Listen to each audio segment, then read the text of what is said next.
For $25, you can play a game like Nobody Saves the World. A pretty mid game. Games that are like this exist already for much cheaper.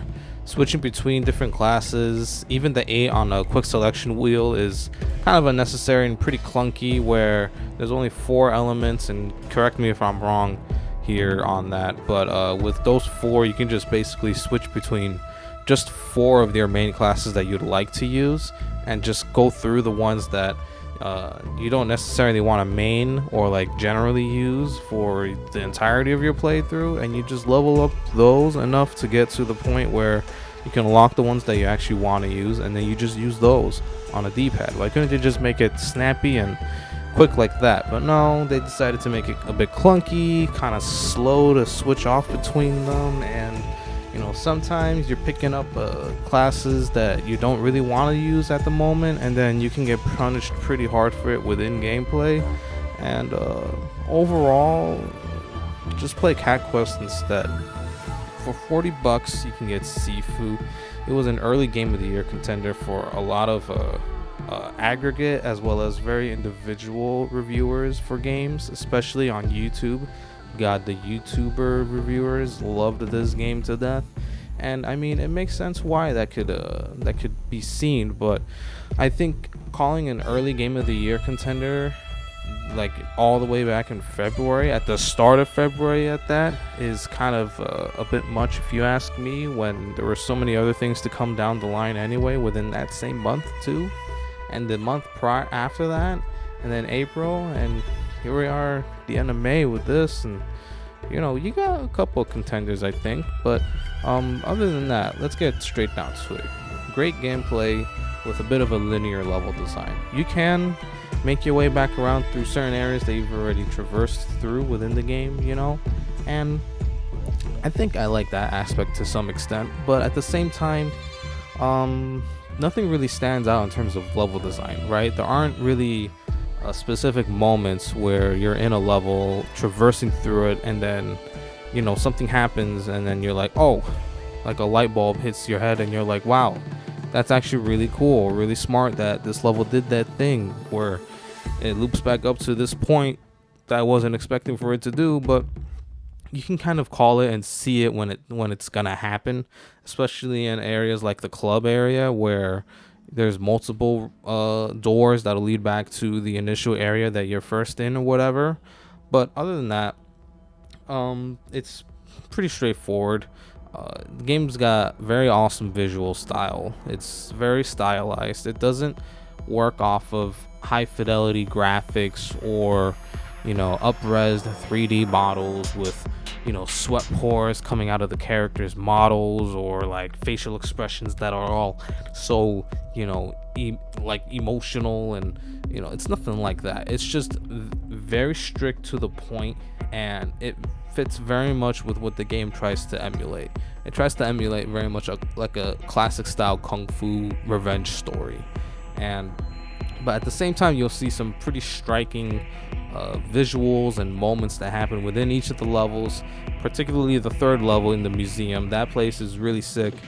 And of course, to top it off, everybody knows it, animation on this game is top notch, even from an indie studio like this, which admittedly they did get funding from Sony to complete this game, and I think Epic too, because it's a Epic Game Store exclusive. The animation on this is top quality. You can see a lot of the mocap work being put into the game, and the finishing touches and the polish, the strokes of genius within each of these animations. It's really awesome to see just how much effort they put into making the game look good, sound good, and overall just the gameplay, combos, parries, dodges, everything feels right at home, snappy, and most importantly, tight. Very, very tight. When you want to do something, the game will more than likely listen and respond accordingly to what you're trying to do in the game. I mean, that's all there is really to say. Although, one thing to say is, after level 3, I feel like the difficulty exponentially increases, and sometimes it can feel cheap, like the camera being janky in certain parts in level 4 in the ruin area. the camera can't really keep up too well because there's certain like walls or pillars within some of the combat arenas, and then it makes it feel very disjointed. And then come level 5, I think level 5 brings it back together, but still there's some parts of it that kind of feel cheap in terms of difficulty, with just the amount of enemies that the game tries to throw at you, or the different varieties of enemies that get thrown at you. And you know, we saw hints of that at the end of the 3rd level, but it wasn't really accentuated as much as it was within the last 2. But overall, I've had more enjoyable experience learning and mastering the game than I did, you know, not doing that. For $60, you can get King of Fighters 15, an actual fun fighting game. I'm not talking about cheap knockoff Street Fighter 5, pay a bunch of streamers to get onto your, was it AT&T tournament to vie for 100k, which is just like a very small dent in their deep pockets as full-time streamers making millions. It's not something cheap or crap like that, right? And I say that admittedly knowing that I have over 160 hours in Street Fighter 5, but I can say without a doubt it's not a game that I stuck with. But King of Fighters 15, on the other hand, I can see myself sticking with this had it not have the issues that I have with it currently today. Positives: actual fun fighting game, a large roster of really cool characters, very iconic characters, legacy characters that I myself personally love. Joe Higashi, Terry Bogard, Leona, I don't know her last name, but Leona, out of those 3, Leona is the sickest of them all. I fucking love her. Even some of the new characters like Isla, I really like her. Dolores, I think, is pretty cool too, but I don't know how to use her. But all the characters, there's so many of them. I think there's 39 of them in the base game in this 3v3 2D fighter of today. But it's a 2D plane, 3D models, 3D backgrounds, everything 3D, but the playing field is in a 2D, you know, scrolling screen. What else can I say about it? Well, I can definitely tell you on my Snackbox Micro, the game feels fantastic. I bought this micro just specifically to play something like this or any of the other fighters that I've bought recently, like Persona 4 Arena, or trying to jump back into Strive, which I can't jump back into Strive anymore because I that's another fighting game that, you know, I'll accentuate. KOF 15 is an actual fun fighting game. Strive does not feel fun half the time, especially after you've gotten it down for the most part. But that's not what this is about. This is about this game, and this game has very shit online connectivity. Look, ever since the open betas, I was worried because the first match I ran into, rollback just didn't seem to be a factor within this really crappy connection with 8 rollback frames, right?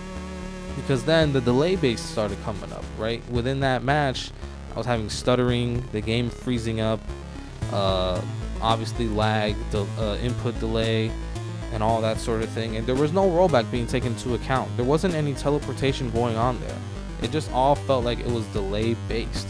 And so from that point, I was worried about the condition that the game was going to be coming out in for the online connectivity, because in this day and age with this pandemic, post-pandemic, whatever the fuck we're in right now, you need really good online and you need good matchmaking, which by and large this game does not have. Which I feel like, or with this game in large part, people gave SNK a pass for the online play. People straight up lied about the online play, I feel, about this game. And I don't know if it's because they were sponsored by SNK and there's some, you know, weird money interactions going on between SNK and its stakeholders, especially nowadays, you know, in this current time. But I don't get how you excuse them for this online play when it was so bad to begin with. First impressions of it was god awful, horrendous. I was like, how the hell am I supposed to play a full-on game like this? And not to mention they're charging $60 for this. And then on top of that, they're already coming out with the essentially what we're calling them season passes, right? We have one DLC team and then another one just showed up too recently. I don't even know what to say to that, really. Like, fun fighting game, but so many things around it are just shrouded in mediocrity. Like, when you get into a game, it's goddamn fun, but that's only if you're playing offline. You can't play offline nowadays with fighting games, my guy. You gotta level up your online play, you know? For $60, you can get Tiny Tina's Wonderlands. It's a Borderlands game. Look, that's through and through what it is. If you're a fan of Borderlands, you're a fan of Wonderlands. Don't even try to deny it, because I won't deny it. Even though I've maybe only put in maybe 5-6 hours into the game, I have to admit I'm a fan of it, because I was a fan of the last 3 Borderlands games, not including pre-sequel. That game is genuinely boring, but you gotta understand. And this is coming from one fan speaking to, you know, you guys, the other Borderlands fans. You guys know this, right? Something I like to call Borderlands mood. The Borderlands mood is when you get Borderlands in your game's library and then you go, I want to play Borderlands, right? You just full on admit you want to play Borderlands, right? So what do? You're trying to invite as many of your friends as you can to get into the lobby. Try to get them all into a game, and then none of them join up, so it's just you by yourself, and you go, well, fuck it. I was in a Borderlands mood anyway. So here's the thing. This game is probably the most Borderlands mood game you can be in. You have to be in the mood. You have to be in Wonderlands mood to play this game, okay? If you're not in the mood to be playing a Borderlands game, don't play Wonderlands. Don't even think about it. Don't even look at the other ones. Don't even try and like substitute it for the older ones. Don't do that, okay? Just trust me. Don't do it. You have to play this when you're in the Wonderlands mood, or else you're gonna come up with all of the same flaws that people have come up with since the first Borderlands game. But you know in your heart, you know the reasons why you like Borderlands. Regardless of how true the flaws are that people point out time and time again, you know in your heart this is your game. And you also know that you have to be in the mood to play these types of games. So seriously, if you're not in the mood to be playing something like Tiny Tina's Wonderlands, to not go through the commitment of inviting friends falling off, and then you having to play solo, if you're not in the mood to go through all of that trouble and still end up playing the game, don't play this. That's it. Other than that, dialogue is still a little cringy, but is most certainly an improvement from 3.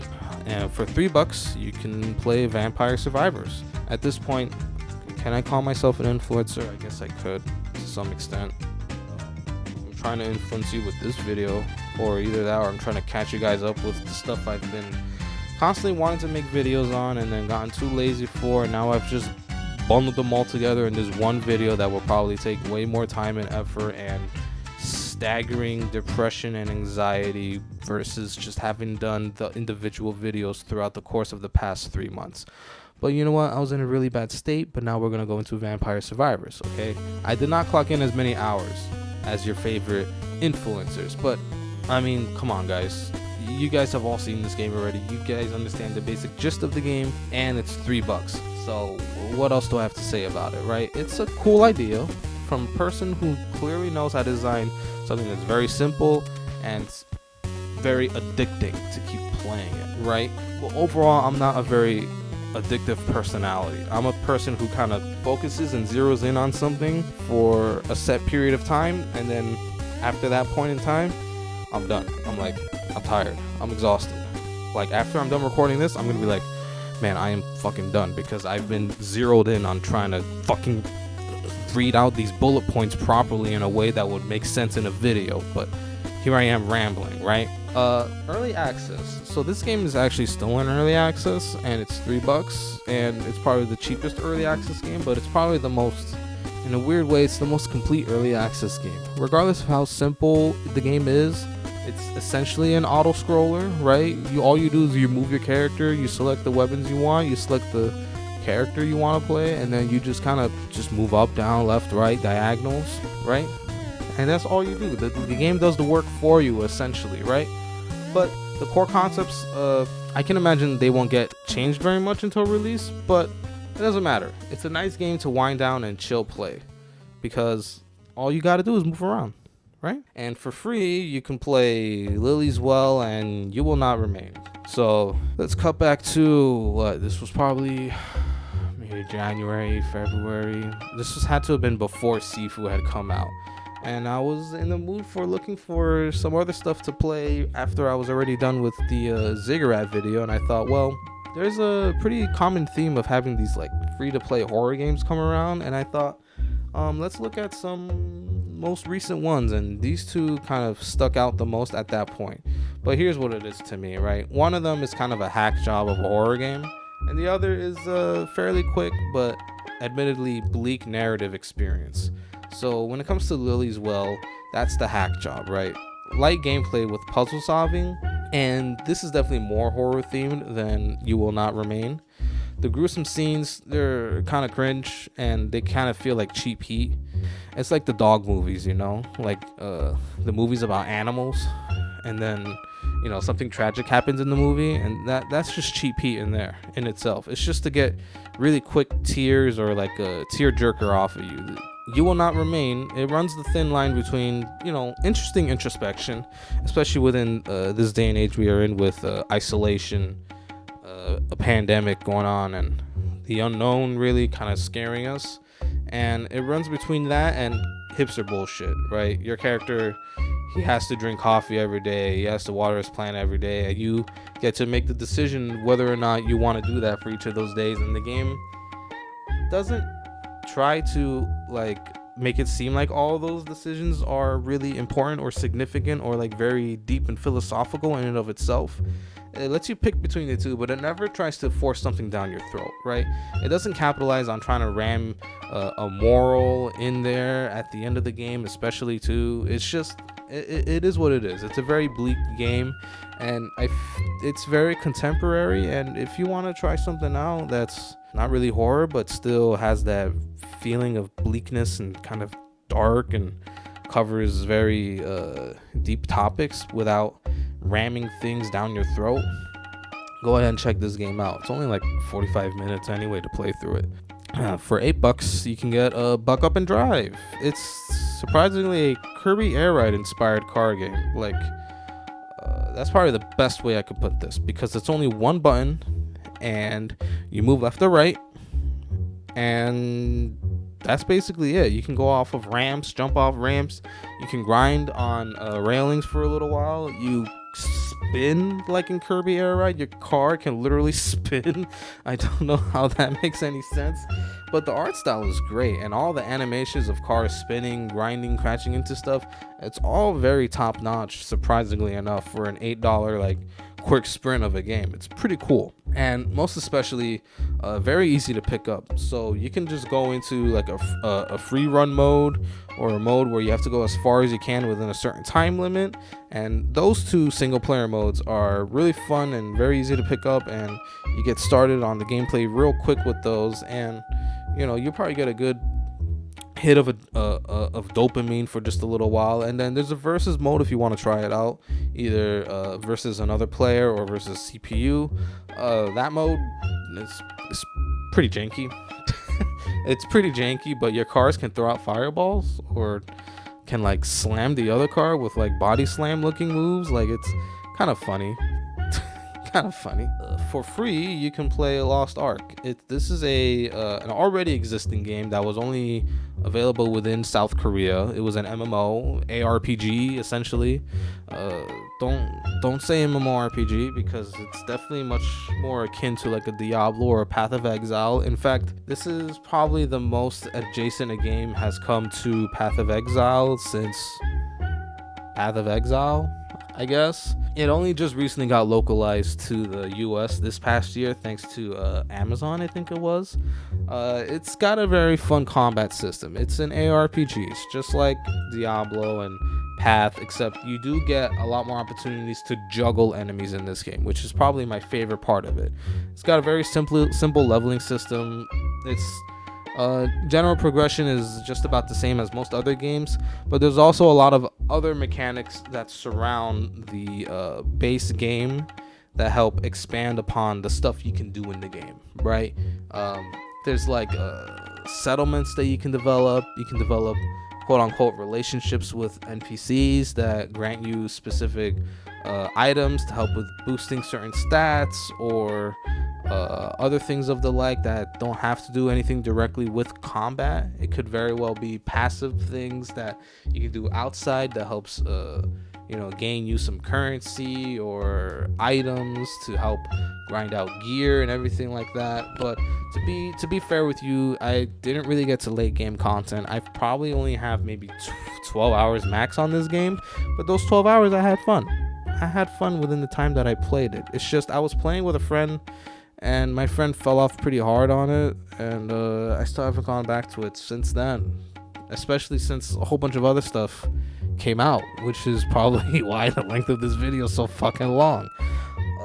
Lastly, I really like the character designs. I really like them. I can't get distracted. For $20, you can get Infernax. This is probably the first time I've said this in this video. Actually, genuinely good side-scroller game. This is a genuinely good game. Well, I guess I said that about Sifu, but for me personally, I feel like this game is underrated. This is a hidden gem for this year. This game essentially says, what if I just brought Simon's Quest back? I brought Zelda 2 back. Two games in isolation are complete shit from what I've heard from so many people for so many years, aside from hardcore fans of each of them.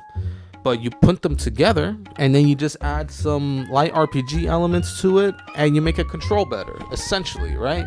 And that's what this game is. It's got very good control.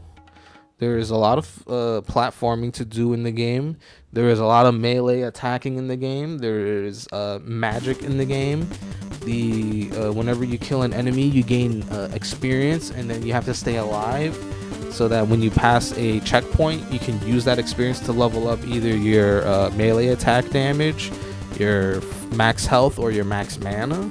When you're traversing through the levels too, you gain gold, and then when you go into towns, you can do things like buy new gear, like a new weapon or new armor, new spells, more health, more lives, because there's a life system in this game, and a lot of progression stuff that you wouldn't expect from a game like this, you know. OST though, OST is a bop. This is a bop. I bought the OST. You guys know me. I love promoting the OSTs of games, especially when they're like really good. And this is one of those cases where this game has pretty good OST, very nice 8-bit, 16-bit music, and the sprite art is high fidelity, A+. Like, look at some of these designs. Some of the designs on the enemies and monsters and all of that, like really, really good. Dungeons are well thought out, tough as nails. Like, you're gonna be stuck on a couple of dungeons for a while, trust me. Like, you're gonna go through some of these pitfall traps, you're gonna instantly die, you're gonna have to go back to the start of the dungeon because there are no checkpoints within dungeons on the classic difficulty. But I feel like this game is definitely much more rewarding when you play it on classic difficulty. If you play on casual, like you get some of the experience, right? But the thing is, you don't get the experience of having to go through a whole dungeon in one take, right? With all the lives and all the health and all the resources that you have available to you at that point in time, you have to do it like that. And it's worth it if you're into these types of games, right? If you're gonna play on casual, honestly, I feel like you shouldn't even grab this game. If your objective is just play on casual and just like enjoy the game casually, no. This is pretty close to a hardcore, like old school experience. It just controls a lot better than those sorts of older games. And if you're into that sort of thing, then check it out, because it's a pretty cool game. Highly underrated. This could be up there for one of my favorite games for this year, honest to God. For $20, you can get PowerSlave Exhumed, a remaster from the boys over at Night Dive Studios. They've gone and made so many great remasters of old FPS games and other games of the like that don't have to be first-person shooters. They just tend to just bring back all these games that are so archaic, so old, so outdated within our current society, where the only way to play through them is like on a DOS box or like some really old obscure console or whatever, you know. And you know, when you play on those things, sure, original hardware all the way, go ahead, you do your thing, be a traditionalist. But these games, when they're remastered, they're always end up breathing new life into these games, and PowerSlave, I feel like, is no exception to it. I've seen gameplay of the old game of PowerSlave. It does not look very smooth. I mean, like, the art style still resonates very well back then into today. Like, the game graphically looks pretty great for its time, right? The remaster only just accentuates that with smooth frame rate, up-resing all the graphics, adding in new textures, I think, for some of the stuff here, and overall updating everything about the game, really. Here's the gist of it, though. If you want my take on the game, it's really easy to get lost. Your character is very fat. He's a wide boy. He soaks up projectiles from just about anything and anyone who will throw projectiles at you. You can jump for all you want. You'll probably still get hit half the time by something that's shooting straight towards while you're jumping up. That's just how it works. Fireball traps, fuck those things. Those things suck. But other than that, this is actually kind of a pretty fun game, you know. The weapons, all the weapons, they feel very good to use. Not a common theme you're gonna find later in this video, trust me. This is probably the one time where an FPS game this year has gone to make the weapons feel very good to use. And the level design, of course, it's very classic level design, so there are people specifically, you know, at work at the studios developing and designing these levels so that they stand out, so that they have specific set pieces within them, or different ways of the player kind of having a light bulb strike in their head, like, oh, this is how this works, or oh wow, that's really cool that this did that. This game is all about that sort of thing, and it's especially important, and it's also a focal point within this game.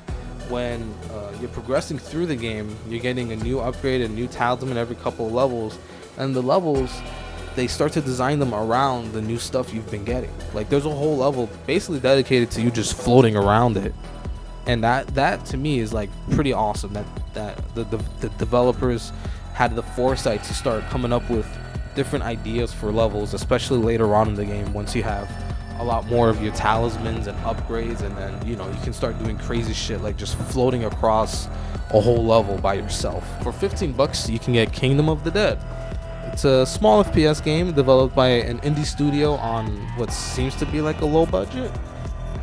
Here's the thing, right? I saw this game through Alpha Beta Gamers channel, who always comes up with the rare hidden gems that I like to every once in a while check out myself and be like, hey, this is really cool. Like that one Mega Man Legends inspired game. That game, I'm still hoping and praying on that game to actually get worked on fully and come out at some point in the future, because it had the same PS1 graphics as the old Mega Man Legends games, but it clearly controlled better. But let's get back to Kingdom of the Dead, right? So this game, seemingly on a low budget, small studio, but here's the thing, I really like the art style for this game, and the gun animations specifically, the ones that you use in this, are stellar. They are so cool.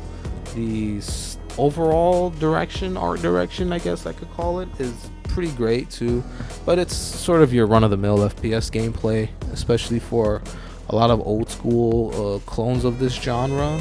There's some hit or miss level designs here and there, like I think the jungle level, the first jungle, was it the first or the second jungle level? You see, they kind of start to blend together. But besides that, the soundtrack is not so stellar either, and the movement itself can sometimes feel sluggish or unresponsive.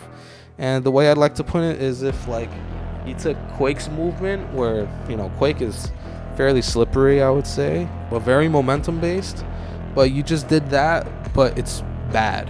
It's Quake movement but worse. In other words, you don't really get momentum off of like trying to find ways to move faster. It's just sluggish through and through, and then it's also a bit slippery, especially in the later levels where there's a lot of pitfall traps and you can just die off the ledge of some godforsaken snowstormy mountain place. So I'm hoping that next time they come out with a game that's similar to this style, they could polish the overall gameplay experience a bit more, like polish movement, polish shooting gameplay, polish the especially enemy AI.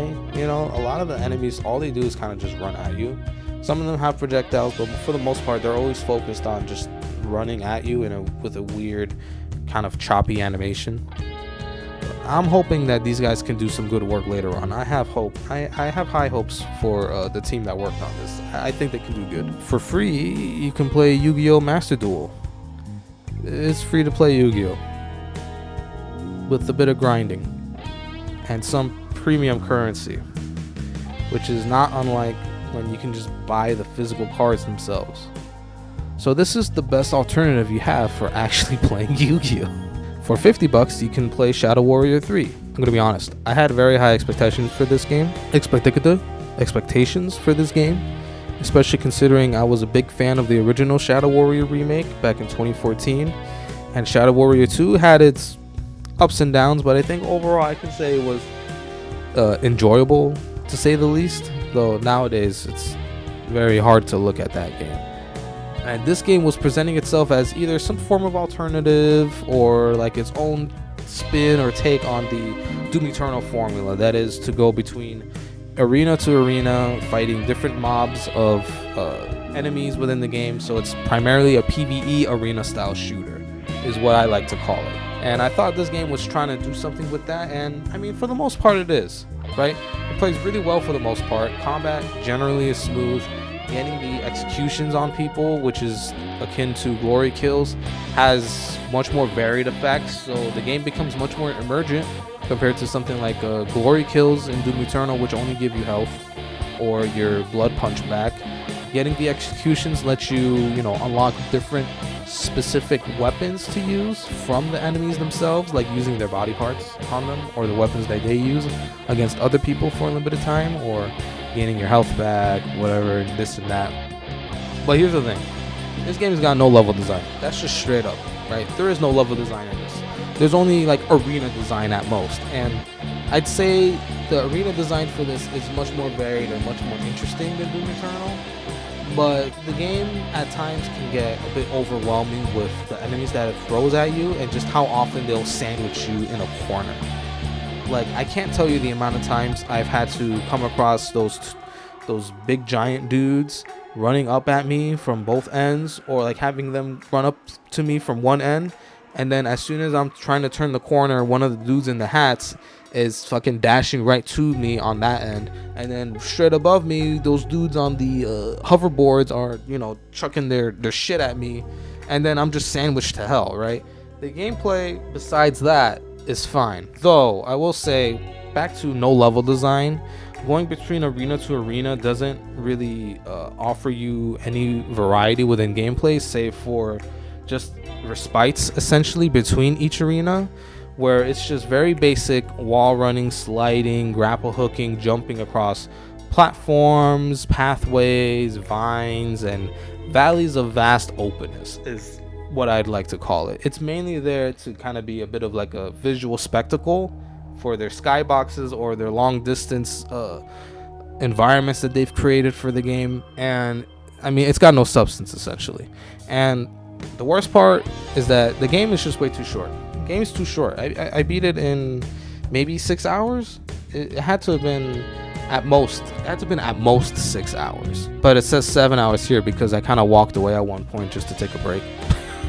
But back to my point. Here's another thing. It's just I guess like a one-off, I guess you can say. When you try and use the grapple hook in combat, it doesn't feel nearly as good as using the meat hook in Doom Eternal.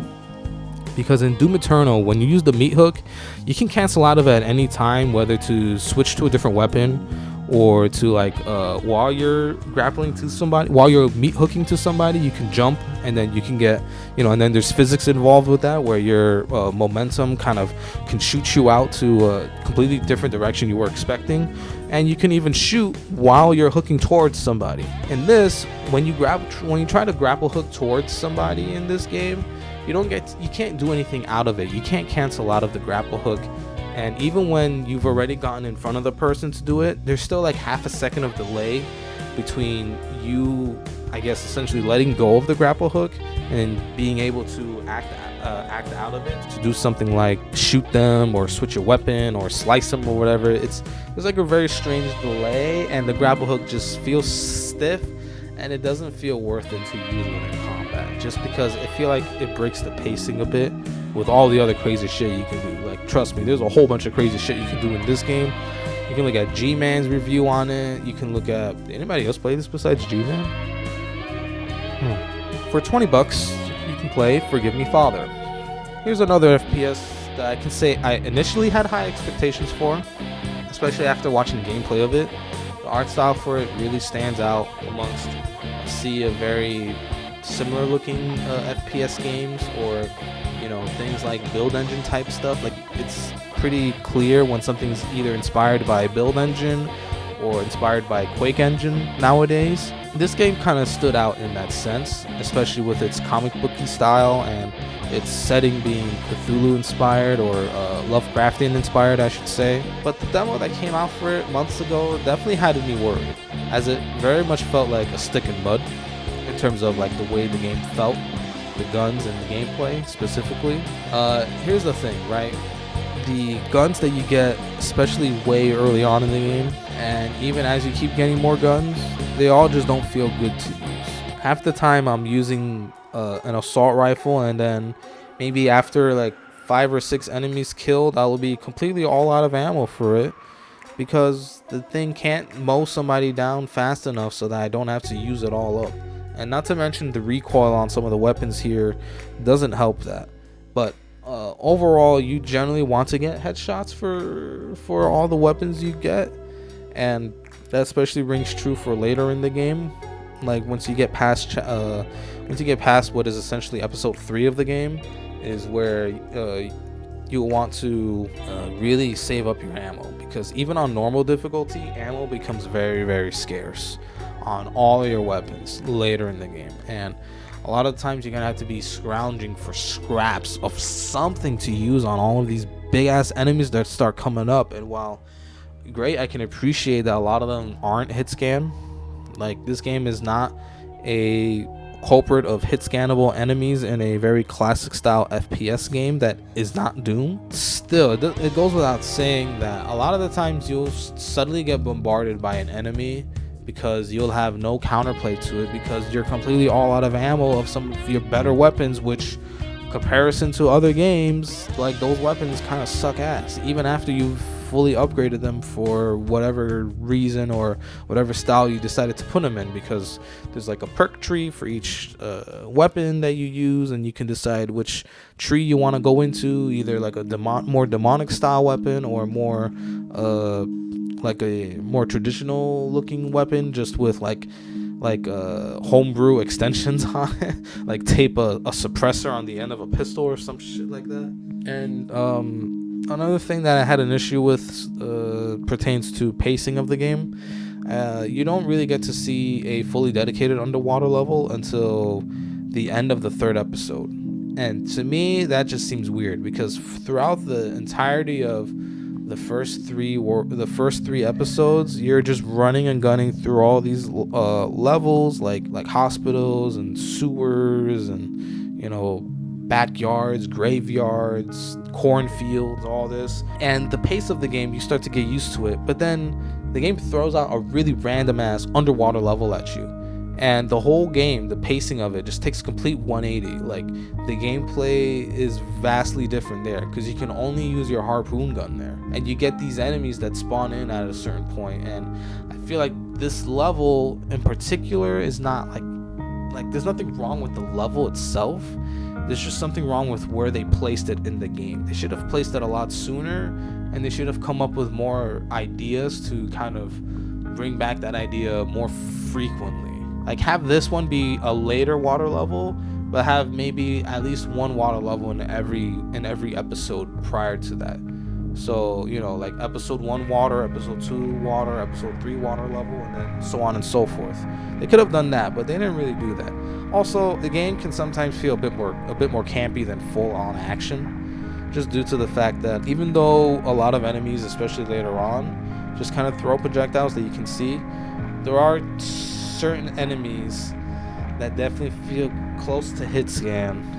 I know I'm gonna take back what I said before. There are some enemies that do things very akin or very close to hit scan that can deal out a lot of damage. And so most of the time you're gonna be jumping and running around and trying to hide behind some obstacle or like pillar or something. Overall, I was just expecting more out of this game. For $14, you can play Crystal Project. So just to let you guys in on, I guess, secret on the inner workings of this video, I was trying to hit at least 4 bullet points for each of these games that I'm going to talk about, because just as a general guideline for me to follow and make sure I can provide the same amount of detail for each of these games without having to put too much emphasis on one game over another. But this is one of those cases where I have to omit that rule, mainly because I put less than 2 hours into Crystal Project. And I could say the same for another game that's coming down the line here in this video. But essentially, Crystal Project tries to emulate what open world games do, especially those akin to Legend of Zelda, Elden Ring, stuff like that, where it kind of just plops you into a world and lets you go about your way. But it does it in a turn-based style RPG, where you're going around, you're doing side quests, I don't even remember ever coming across a main quest for the game for the time that I played in it, but you're generally just interacting with a bunch of the NPCs around the world. You can go just about anywhere you want as long as you know how to get there, starting from the very beginning of the game. And with the turn-based RPG, you level up characters within specific classes, and then you can switch to classes, and then apparently you can also pick up like subclasses for each of the characters that can mix and match different skills and everything. Visuals are kind of cut of the mill for the engine the dev team is working in. Nothing really stands out for it, but while I did have fun for the game with what I had time to play with for it, nothing was keeping me hooked long enough so that I can find out more about the game. That's admittedly on me for not having given the game the time of day it needed to kind of stand out amongst the rest. But also, the game really should have just hooked me sooner, I feel. That's just my take on it, right? I feel like just about everything else from this, everything else on this list that I have here, to some extent, did something, at least one thing that kept me hooked into it for longer than 2 hours, so that I can actually have something to say about it, right? Leads me to this, paying $30 for Kao the Kangaroo. Shit game, dude. Don't buy this. Look, there are 2 separate occasions where I got stuck in geometry within both separate hubs within World 1 and World 2. The first time in World 1, it was not a big issue, because when I reloaded, it kept the progress of the specific items I had picked up within the hub in that area, right? So I said, all right, I'll let it have the pass there. The second time it happened, it was in World 2 hub, and I got stuck, and I had just beaten the boss of this place. I was just looking around to see if I can find more runes so that I can move on with the game going to the next world. And I get stuck between some boxes. So I go, okay, this happened before, so let me just reload, right? And as I go back to the main menu and I reload, something weird happens. The game throws me into the first level of World 2. And I'm confused because I wasn't there last I recall, right? Like literally seconds ago, I was in the hub. Why the hell am I in a level? I push pause and I see it lost the progress of how many runes I had actually gotten. I was up to maybe, I can't even remember at this point how many runes I had at that, but I had way more than what the game was showing me. And Turns out the game did not even, the game stopped auto-saving at some point, like my progress, for some reason. And that just pissed me the fuck off, on top of it being very generic as a 3D platformer with action, okay controls, but not a lot of variety in terms of movement options. This is not your atypical. This is your straight up typical 3D platformer shmup thing that is just trying to bankroll off of the hard work that other original developers of other 3D platformers had already gone through, like say Spyro or SM64 or anything of the sort that tried to capitalize on this, and this game just does not work. It just does not work. Aside from it being generic, there are a lot of janky animations on enemies and as well as objects that you can supposed to be able to break with your boxing gloves, but for some reason after you hit them they don't break, the animation doesn't play, but after a few seconds they just disappear. And not to mention the voice acting. God, that voice acting is so weird. I don't even know what to say to that. Like, just what the fuck were they thinking? For $25, you can play Nightmare Reaper. This is a game that I can see where people see the value in it, especially a lot of people that I've seen online talk about the game already. Like, people find it as being pretty underrated, hidden gem. I agree with that to some extent, but I just think this game in particular, it's not for me.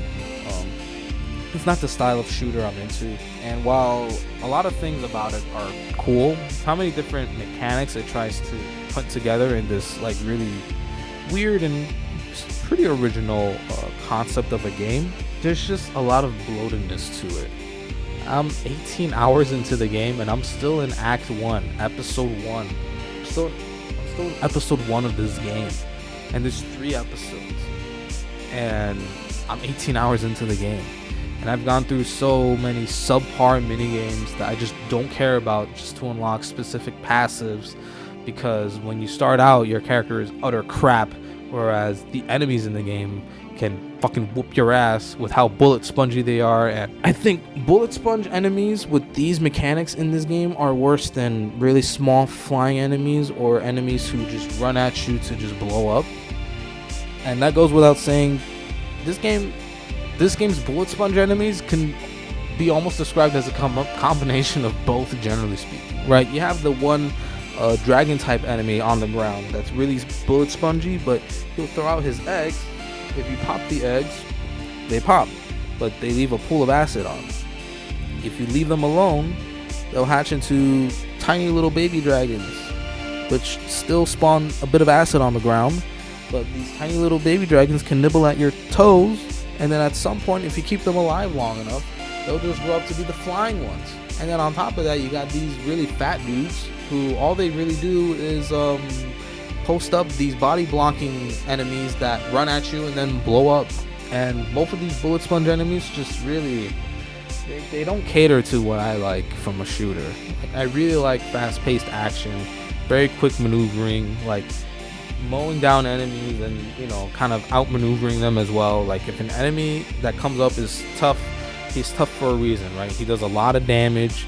He can be tanky, right?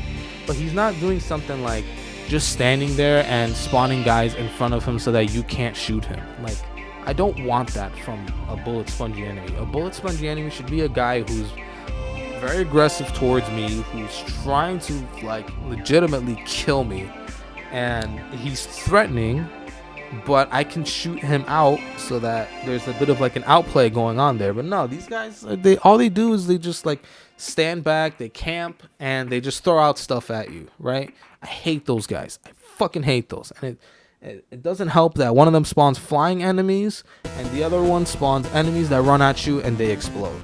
Just goddamn annoying.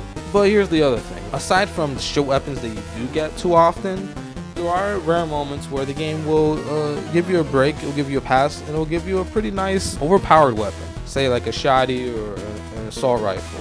Feels like sometimes the dev definitely play tested some of the weapons, and then other times it feels like they had no clue what they're doing with some of their weapons.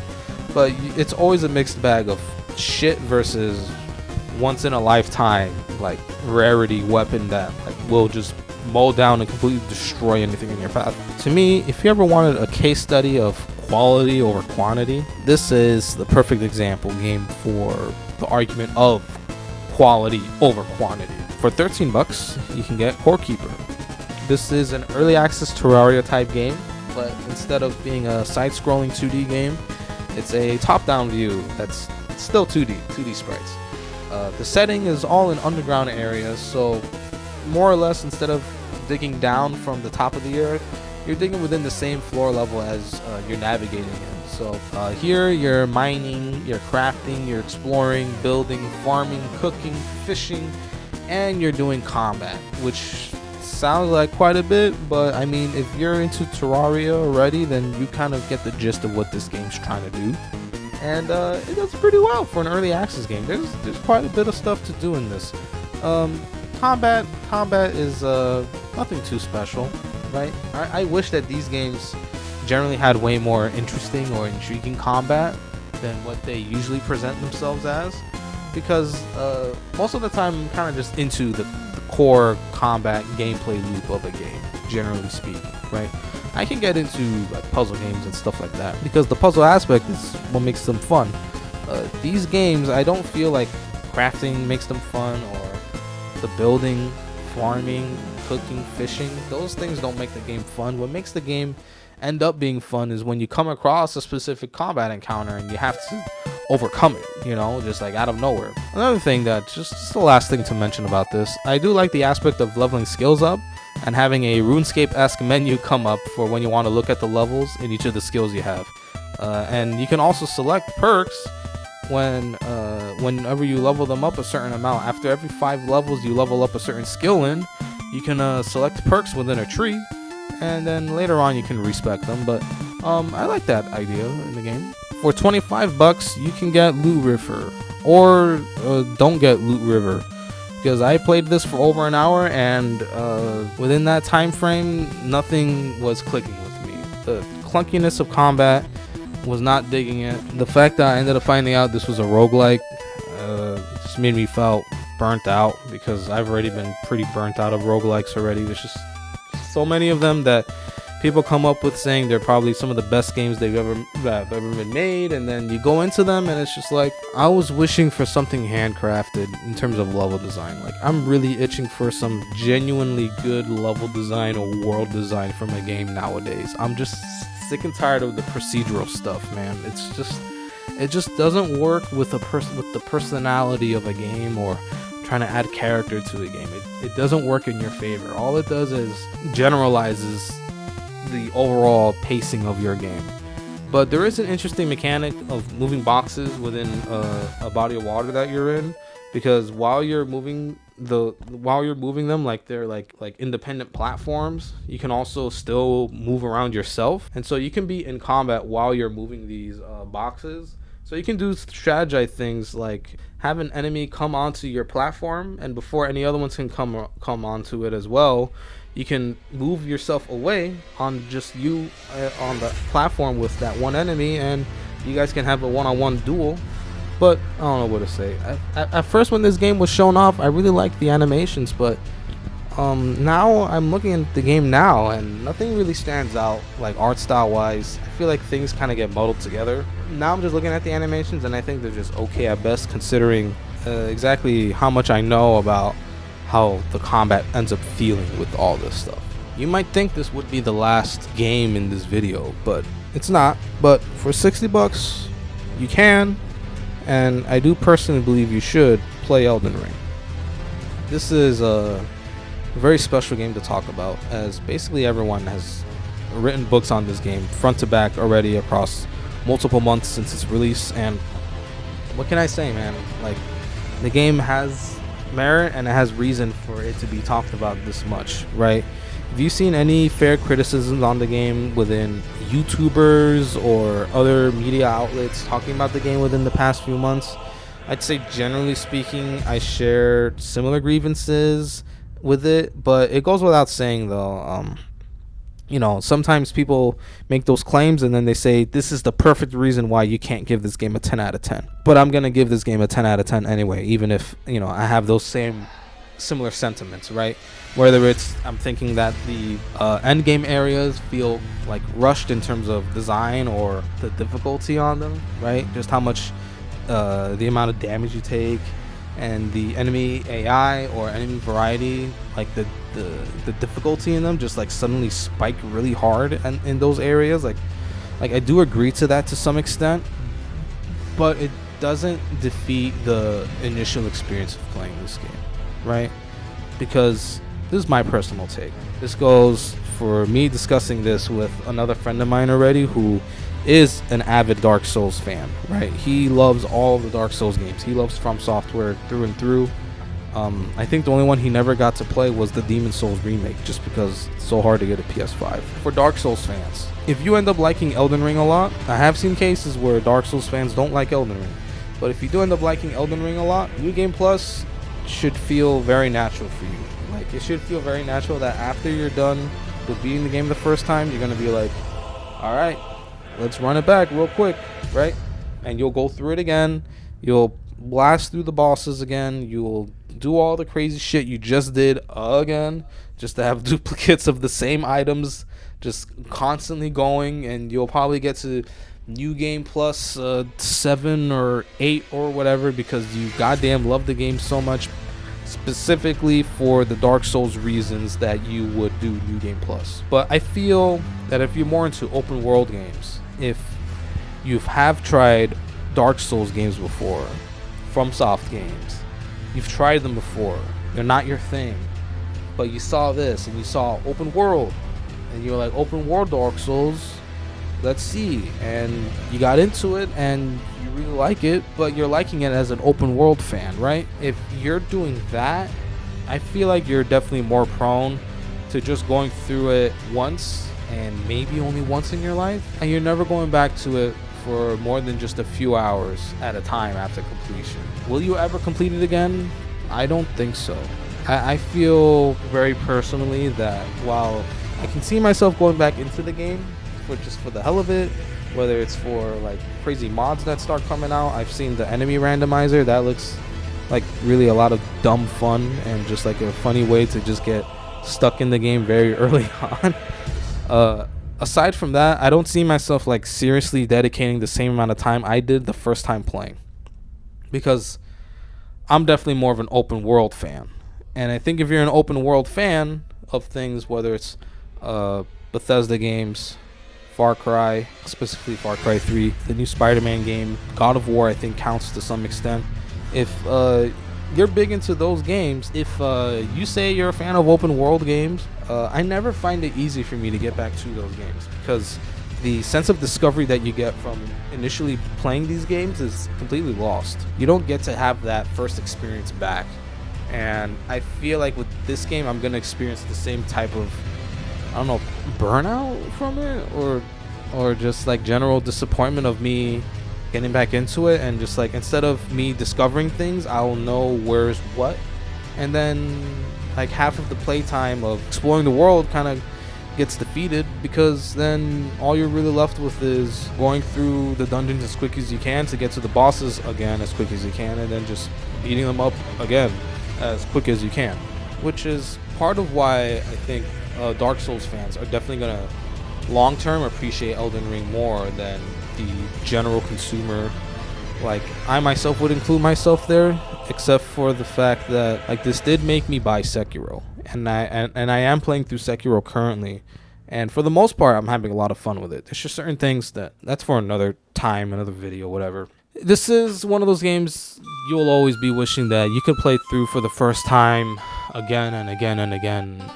All that. Whether you're a Dark Souls fan, whether you're an open world game fan, when you play this for the first time and you're done it with it, you're gonna be like, it would be very nice if somebody could Men in Black pen me right now, and I could just be like, oh, Elden Ring, I've never played this before, let me play it right now. Oh my god, this game is so fucking beautiful. Look at this guy, he's fucking up my frame rate. And lastly, for free, coming in July, you can play Multiversus.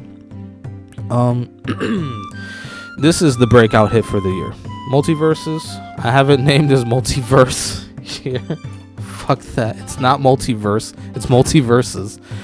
Multiversus is the breakout hit for this year, and it'll be especially true once the open beta hits in July. My hard read is that the game will end up coming out open beta, and it's going to stay that way. It's going to stay that way all the way up until its official release. Very similar to how League of Legends did it, right? It was an open beta for many, many, many years. I'd argue that it hit its peak while it was in season 3 or 4, and it was still an open beta at that point, right? And then finally at some point it had its official release, and then, you know, the rest is history with League. Now it's a huge franchise IP. They're making spin-off games. They're making a bunch of games internally and externally. They are licensing it out to people, making fucking shows about it. It's insane. This game, I feel, will probably have a very similar trajectory, save for the series of shows and spin-off stuff, because each of these things are well-established IPs within our society already. But here's the thing, right? I'm gonna speak to this as like a person with experience within the platform fighter genre, which I think that could be a video for another day too. Just really appreciating the fact that devs have been able to make a separate genre out of this type of game now, where we can now call them platform fighters instead of party game or it's a fighting game. Like, no, it's a fucking platform fighter. Get your shit straight. Thank you. But case in point, this game is not Smash Bros. It's not Smash Bros. It's a platform fighter, right? Don't go into this game with the mindset that you're going to be taking all of your Smash Bros. Experience directly into this game and then you're going to have it all translate beautifully on your canvas. It's not going to work like that, okay? Because the main focus in this game is 2v2. It's not even like it's not the 1v1 that all smashers are wishing the game could be focused on. And it's not the free-for-all sentiment that Sakurai has, that he wishes, you know, his games could be much more appreciated and respected for. It's neither of those. It's not a free-for-all game. It's not a 1v1 game. It's a 2v2 game. It's a clear focus of this game because the devs, even months ago, on its initial announcement, stated that the focus is a multiplayer cooperative gameplay, right? And the mode for that is 2v2. It's chaotic fun when you pick it up and play, and it becomes a strategizing, sweaty game once you familiarize yourself with things like character mechanics, the different stages and the styles of stages that go into play in 2v2, as well as the perk system that this game introduces. It takes a lot from League. The perks, you can treat them as kind of like masteries, where in this game, instead, personalizing your character is one option, right? You can give yourself specific perks that your character normally wouldn't have. Like, say your character has like a projectile that doesn't move too fast. You can get a perk that makes the projectile move 20% faster. So what does that mean? That means it goes probably 20% further too, right? Because speed, velocity makes it go further. And then when you decide to do things like team synergy, that's when things get interesting, right? If you decide to synergize perks with your own team members, you can do crazy stuff. There's a perk in the game called triple jump, where if you're able to air dodge a move correctly at just the right time, you get to jump 2 more additional times while you're in the air, right? And that's just the base perk by itself. If you and your partner in 2v2 select the same perk, so let's say you both got triple jump, you can basically triple jump whenever the hell you want. So at any given point, you can go from the ground and you can jump once, twice, 3 times. Pretty cool if you ask me. And on top of that, this game, free to play, cross play, cross progression, rollback netcode, matchmaking, normal games, ranked matches, a bunch of different modes. I wouldn't call battle passes a plus, but I mean, it did keep me going to get my next couple of achievements within the closed alpha test 2 weeks back, right? So I'd say this is a win-win, and I feel like people should expect great things from this game because it's clear that the company behind it has a giant parent company behind it that is really expecting for it to succeed, and I do believe it will, at least for the time being. Since the first couple of alphas, I've always had pretty good expectations, pretty high expectations of this game. I had really a lot of fun within the initial alphas when there were nowhere near as many people as this past one, and now this one with possibly over 60,000 people on it across the world. I can say without a doubt they've got a gem in their hands, and it'll only get better from here, right? In the open beta, more than likely, Iron Giant will be there. Taz will have been worked on. Velma will have been worked on. Maybe some of the other characters will have been retweaked, right? Hopefully they don't do anything to my boy Tom and Jerry. Hopefully Arya is still a really cool assassin. And yeah, that's all I really gotta say. These are the games that I've played thus far in 2022 that have come out or are coming out in 2022.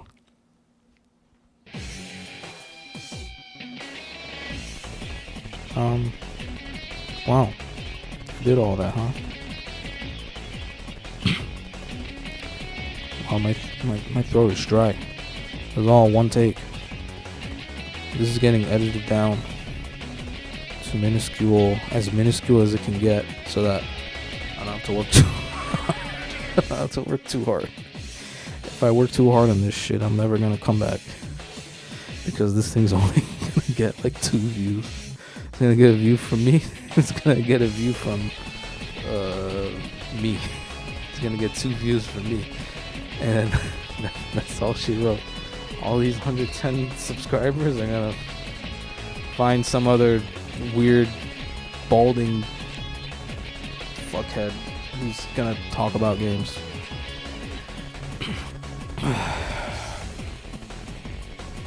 I think my outro's playing in my head. Or is it in the video? Maybe everything's been in my head this whole time. Maybe just gotta wake up. Wake up. Wake up. Wake up. Wake up. Wake up. Wake up. Wake up. Wake up. Wake up. Wake up. Wake up.